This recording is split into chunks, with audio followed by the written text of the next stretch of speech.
So before we finish up 4.2 and get into 4.3, I just want you guys to check and see where you're at with these 5 problems. You can see the first 3 up here. I'll show you the next 2 in a moment, and then we'll give you some answers so that you can check and see how you did.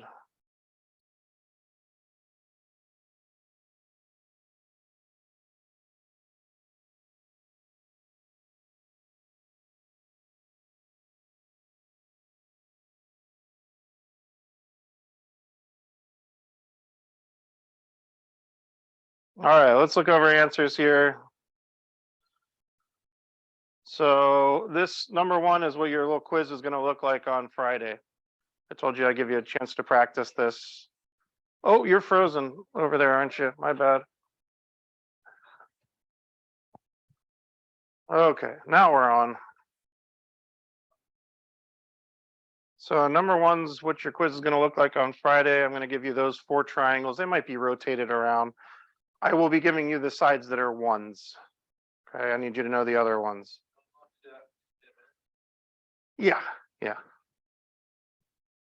I mean, you should be memorized. You should be able to do it in like 10 seconds, right? If you're gonna have it memorized well enough so that you can actually use it for the like 12 different things we're going to be using it for over the course of the next 2 chapters, then you need to be able to do it quickly. But yeah, I'll give you a minute for this first time around.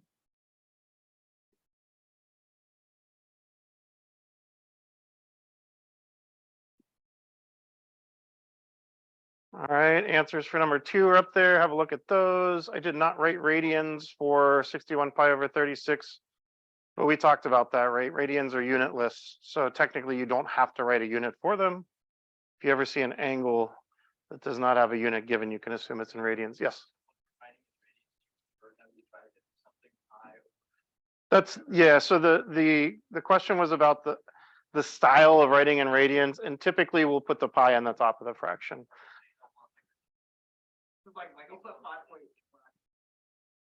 5.32, is that the exact answer, or did you round that off?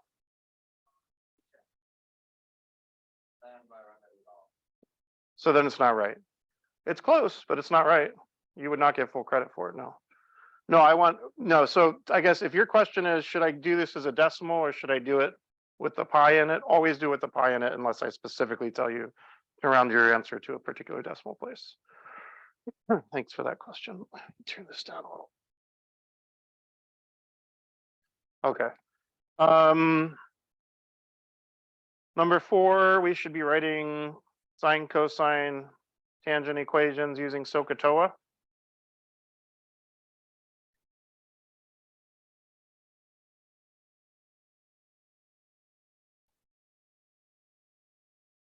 So look over those, and then number 5, you did need to use the Pythagorean theorem to find the missing side in order to do all 3 trig ratios. I simplified my 2 sides first because what I'm doing there is I just divided both of these things by 2.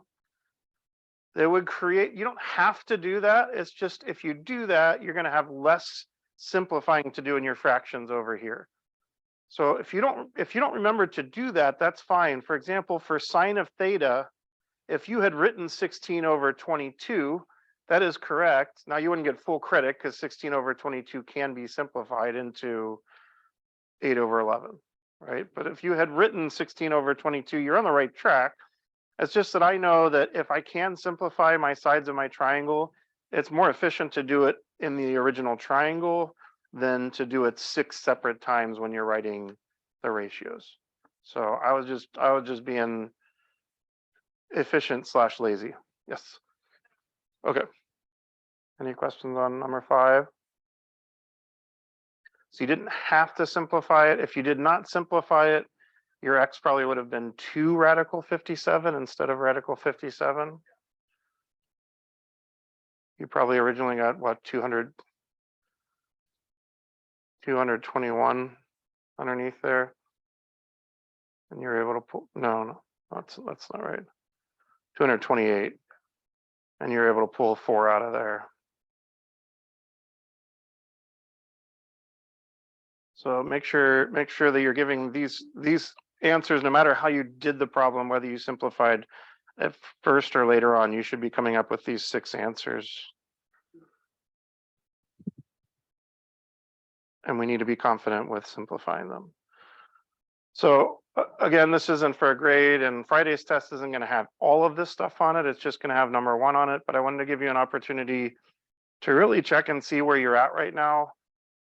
Okay, if you have gotten what I need you to get out of the practice assignments, then we should be feeling pretty confident about this. If you're not there yet, go back and review some more.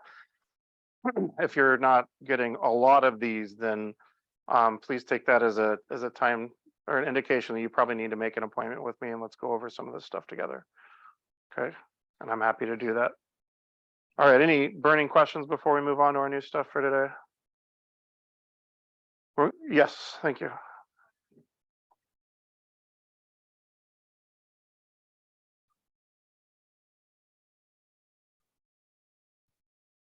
That's one way to do it. Yeah, so let me find some scratch paper here.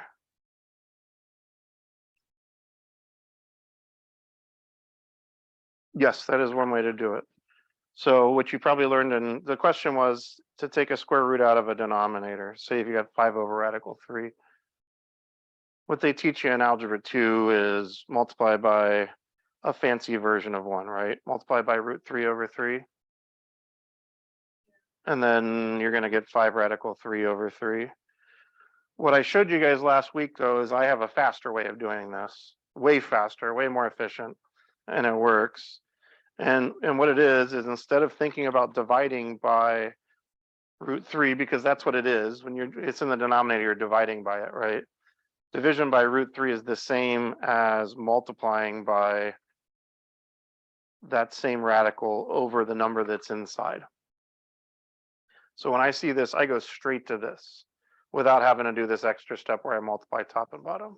So this will get you there. Like, that's great. But now that you've learned how to do that, let's learn how to do it the fast way so that you can go through this quickly. Okay. This unit is not about simplifying radicals, but you'll simplify radicals in almost every single problem you do. So we want to be quick and accurate with it. Thank you for that question. Any other questions before we move on?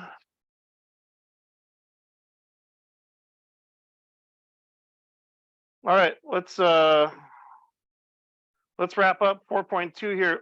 There's just 2 examples we're going to do here. Question? Like the big list of Friday, is it going to be just 4 questions? Just 4 questions. Friday's quiz is 4 questions that are going to be the exact same 3 triangles that I had on number 1, or it's the exact same 4 triangles that I had on number 1, but I might spin them around. But they're going to look very similar, and I might, instead of writing the 30 in, I might write the 60 in.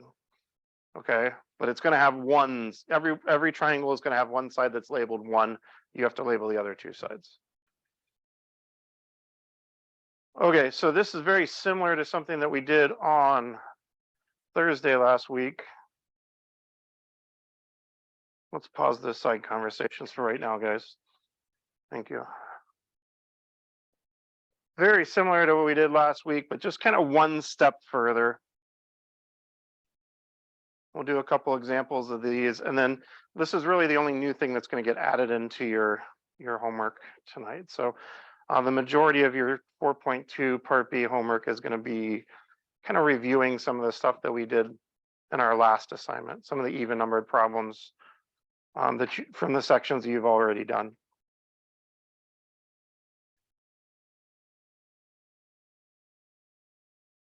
So this is going to come up again in 4.3, this type of problem. And it's going to add just one more level of difficulty onto it. So I'll tell you that this problem, this example we're about to do, is very, very similar to number 5 on that progress check that we just completed. The process for coming up with this is going to be very, very similar. Remember what we did in number 5? Well, you guys have it right in front of you, right? We were writing the sine of theta, the cosine of theta, and the tangent of theta. That's what our final answer looked like, right?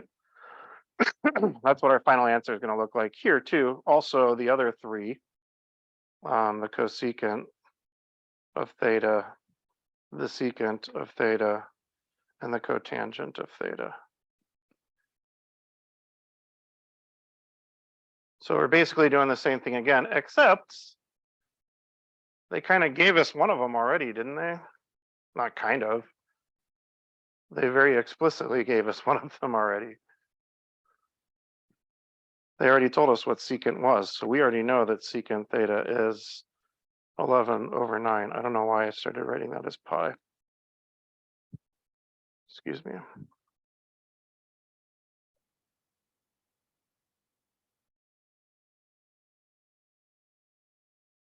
They already told us secant theta. What's the other one that would be really, really, really easy to figure out right now too, without doing a whole lot of work? Cosine, right? Because cosine and secant are reciprocals of one another.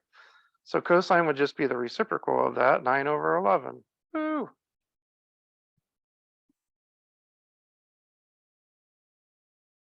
Now, how are we going to find our other four? We're going to set up a triangle.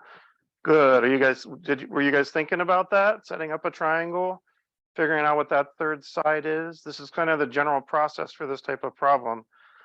And we're going to make, and I'd like you to label this for me this time. I want you to get used to some notation. I want you to call this a reference triangle.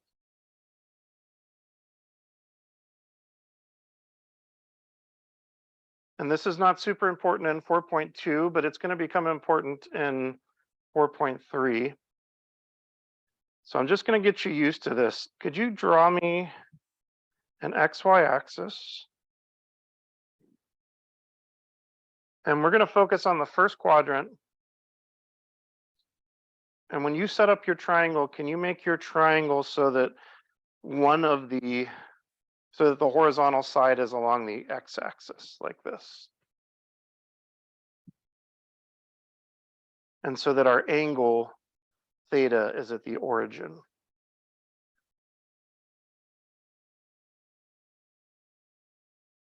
So I'm going to ask that you, when you're drawing the triangle, this is the same thing that we just did in number 5, but I'm asking you to actually draw your triangle on the XY axis so that your angle's at the origin and one side of the triangle is along the x-axis.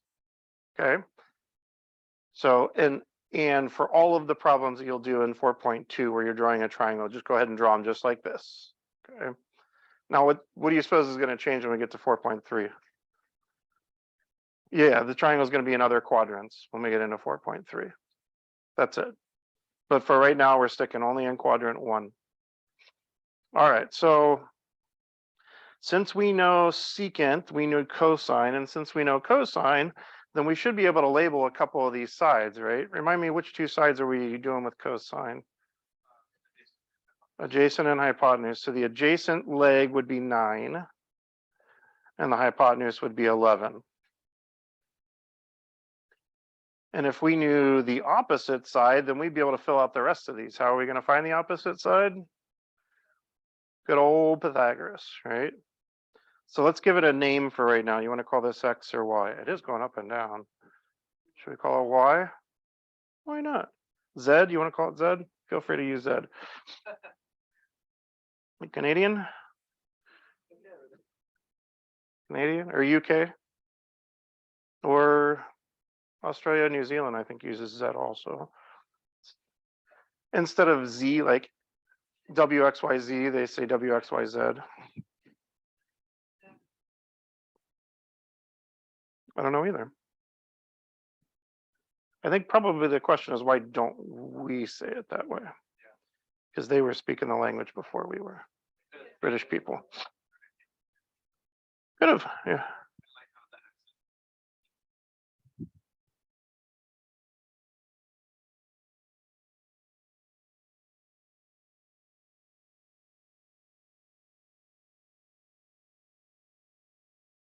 So what do we got? 81.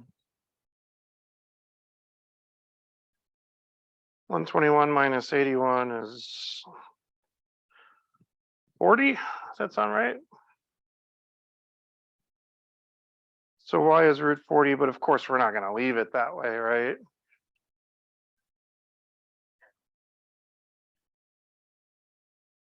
That's square root of 4 times square root of 10. Yes, I agree. 2 root 10.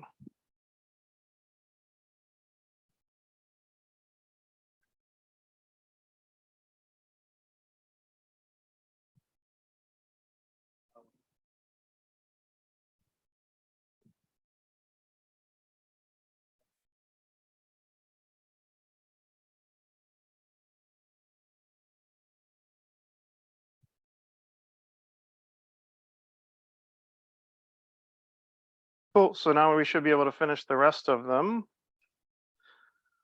Sine is opposite over hypotenuse. Since we've got the opposite now, we can fill that in. And that doesn't simplify.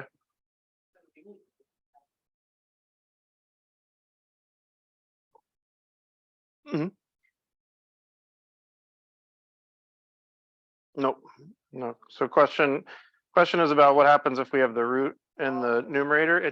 We're allowed to have a root in the numerator. Now you could write this so that it was, you could write it as 10 times 10 over root 10. Like you can kind of do that little shortcut that I showed you in reverse. But the whole purpose of doing that was so that we don't end up, we never want to have a root in the denominator. If we're going to have a fraction with a radical in it, that radical can only be in the numerator. Cannot be in the denominator. So for example, when I reciprocate this, when I flip it, we get 11 over 2 root 10.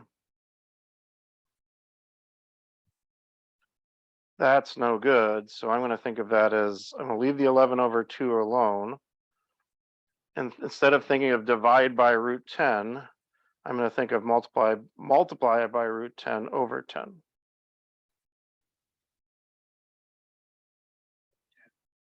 So my final answer here would be 11 root 10 over 20.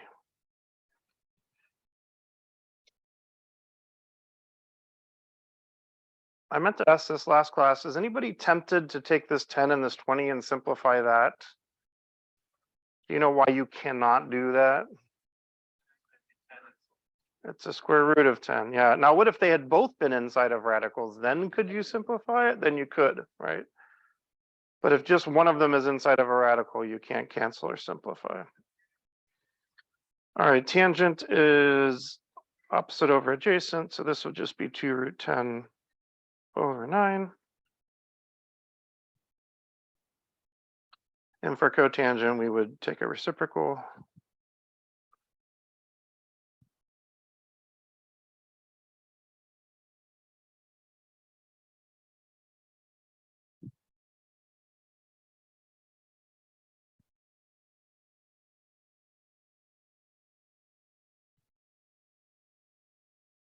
So nothing horribly ground shaking, hopefully today. This is just continuation of what we started on Thursday.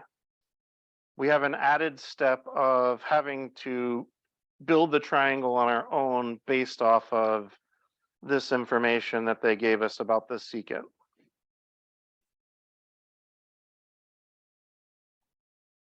So we're just going to do one more of these, and then I'm going to pause for a while, let you guys chip away at your homework a little bit.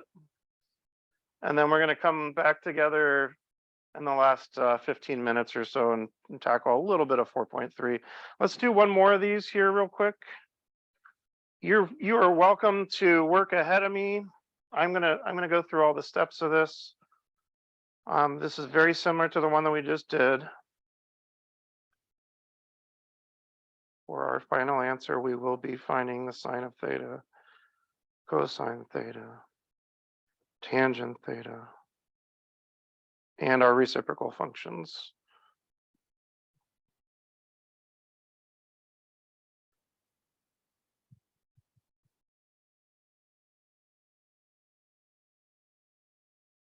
And just like before, I'd like you to start by drawing your reference triangle in the first quadrant. If you'd like to, we're going to be using that word a lot, reference triangle, once we get into chapter 3. So I'm trying to get you used to the idea of having a triangle drawn actually on an XY axis, so that when we see it in chapter 3, or in 4.3, we'll be just more comfortable with it.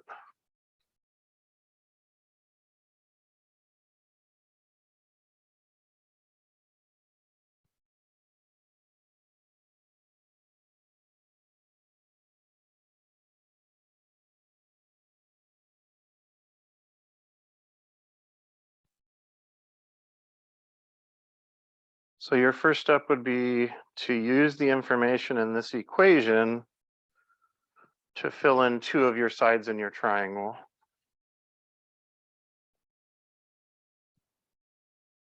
One of your sides is going to be 2 root 5 and one's just 5. Were you guys able to get those two into your triangle? Cotangent is, well, I could put them in here.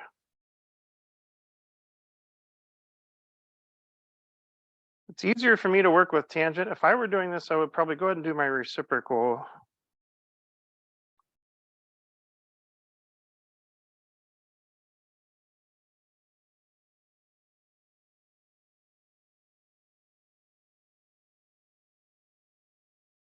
That's 5/2.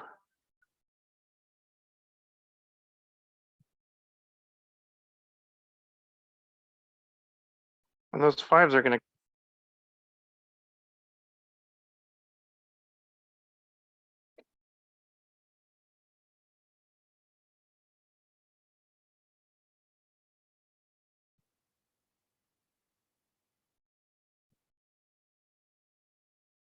so I think this looks a little simpler to me than this. I think I'm actually going to label my triangle with this version of the fraction instead.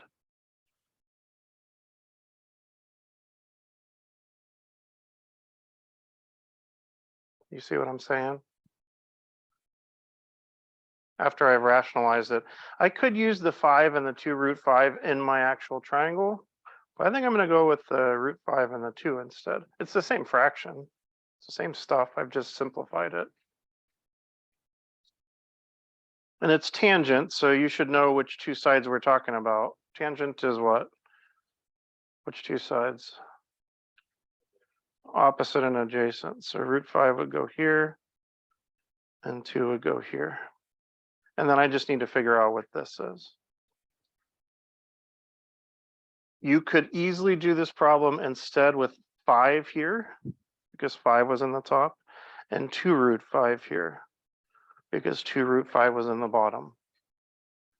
Either one of those labelings would get you the correct answers.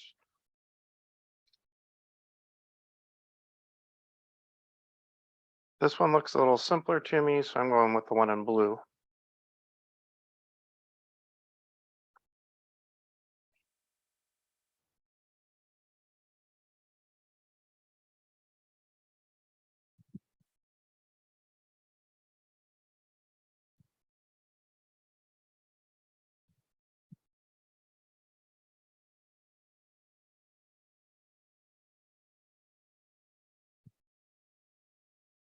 Ooh, nice.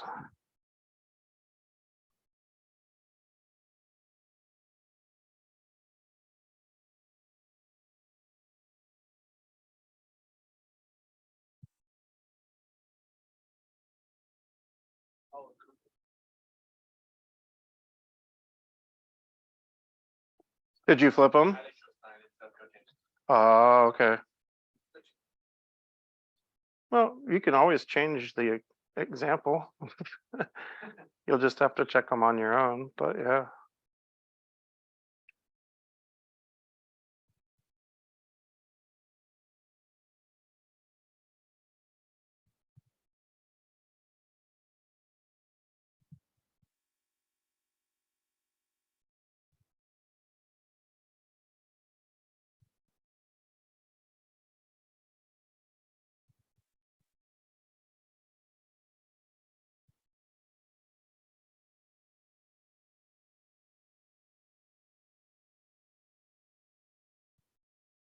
If you were sticking with the original fraction, you should have gotten 3 root 5 for your hypotenuse.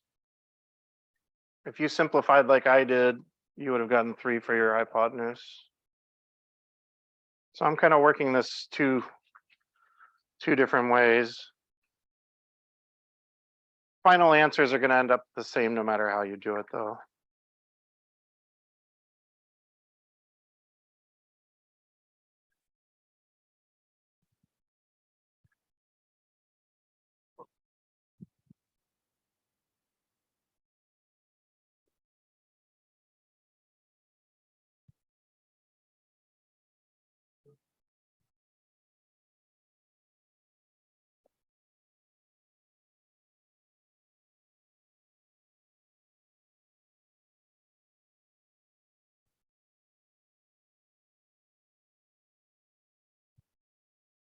All right, let's see here.